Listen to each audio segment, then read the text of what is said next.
बिनविरोध सगळे निवडून आले आणि इतरांनी सगळ्यांनी बहिष्कारही मतदानावर टाकला. काय विरोध निवड झाली, इतरांनी बहिष्कार टाकला आणि तुमचे लोक बिनविरोध निवडून आले, काय सांगा? भारतीय जनता पार्टी आणि एनसीपी म्हणजेच राष्ट्रवादी काँग्रेस, अजितदादा गट, आमचं अध्यक्ष आणि उपाध्यक्षाच्या वेळेस त्यांच्याबरोबर आणि अपक्षांच्या बरोबर सगळं आम्ही मॅजिक फिगर अक्वायर केली होती आणि त्यामुळे आमचे त्यावेळेसही बिनविरोध निवडून आले होते. आणि आताही आम्ही सभापतीसाठी, चारही सभापतींसाठी आमचं एनसीपीचा एक सभापती आणि भारतीय जनता पार्टीचे 3 सभापती असं आमचं ठरलं होतं. आणि त्या ठरलेल्याप्रमाणे आमचा आकडा हा आमच्याकडे होता आणि आम्हाला ना शिवसेनेने कॉन्टॅक्ट केला ना आम्ही त्यांना कॉन्टॅक्ट केलं. त्याच्यामुळे आम्ही आमचे 4ही उमेदवार उभे केले. पण मला माहित नाही शिवसेनेने त्यांचे कुठलेही उमेदवार उभे केले नाही. उभ्या हाताने तर मतदान करायचं नाही म्हणून बहिष्कार टाकला होता. आणि त्याच्यामुळे आमचे आजही जसं अध्यक्ष उपाध्यक्षाच्या वेळेस आमचे बिनविरोध झाले होते त्याच पद्धतीने आजचे 4ही सभापती आमचे बिनविरोध निवडून आलेत. आम्ही सर्व जनतेचे खूप खूप आभारी आहोत की आपण जो विश्वास आज माननीय देवेंद्रजी फडणवीस साहेब राज्याच्या मुख्यमंत्र्यांवर दाखवला आणि त्यामुळे ज्या पद्धतीने आम्हाला भरघोस मताने आणि पूर्ण एक हाती सत्ता दिली त्याबद्दल आम्ही सर्व जनतेचे आभारी आहोत. शिवसेनेचं असं म्हणणं आहे की आजही आम्ही युती धर्म पाळला, तुमच्या विरोधात उमेदवार उभे केले नाही. मला खूप सेम रिपीटेड भाष्य करायचं नाही, असं नाही आहे. त्यांनी सगळे त्यांचे प्रयत्न करून बघितले, एनसीपीला बोलून बघितलं, आमच्याकडे जे अपक्ष आमच्याकडे त्यांनाही बोलून बघितलं.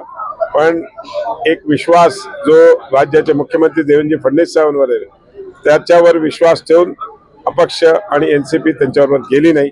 आणि त्यांना माहिती होतं की त्यांचा मॅजिक फिगर त्यांच्याकडून येऊ शकत नाही आणि तो ऑलरेडी आमच्याकडे होता.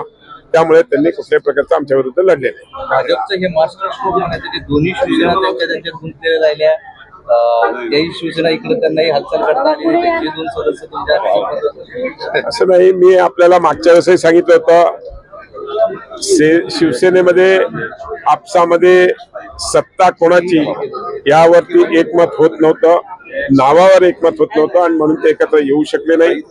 त्याच पद्धतीने उभाटामध्ये पण त्यांची संख्या पण कमी असल्यामुळे त्यांचा काही अध्यक्ष किंवा सभापती होणार नव्हता म्हणून त्यांनी याच्यातून बायकॉट. बरं, उद्धव ठाकरे गटाच्या एका सदस्याचं म्हणणं आहे की आमचंही भाजपसोबत बोलणं सुरू होतं, अंबादास दानवे आणि आमची त्यांच्यासोबत बैठकही झाली होती, फक्त नंतर भाजपने आमचे सदस्य पळवले म्हणून ते वर्कआउट झालं नाही. आम्ही पळवायची गरज नव्हती, आमच्याकडे आमचा मॅजिक आकडा होता. आम्हाला कुठल्याही पक्षाचे सदस्य पळवायची काही गरज नव्हती.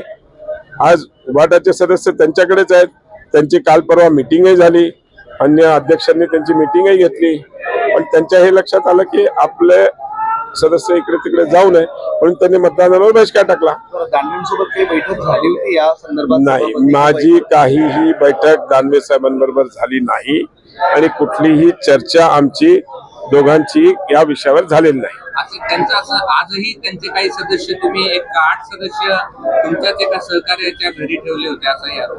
नाही, असं नाहीये. होते ते संभाजीनगरमध्ये वेगळ्या वेगळ्या ठिकाणी होते. आम्ही सकाळ त्यांच्याशी बोलत होतो, त्यांची स्ट्रॅटेजी काय विचारत होतो, पण ते वेगळ्या वेगळ्या ठिकाणी वेगळ्या वेगळ्या जणांकडे नाही. आमच्या ताब्यात असं म्हणता येणार नाही. आता कोणी कोणाच्या कुठे थांबलं तर आता अमरप्रीत मध्ये कोणी थांबलं तर आमचं अमरप्रीत काय माझं हॉटेल नाही, किंवा ट्रीट हॉटेलमध्ये कोणी थांबलं तर ते काय ट्रीट हॉटेल माझं नाही. पुढच्या वेळेस माझं स्वतःचं हॉटेल एखादं बनवेल मग. चला सगळ्या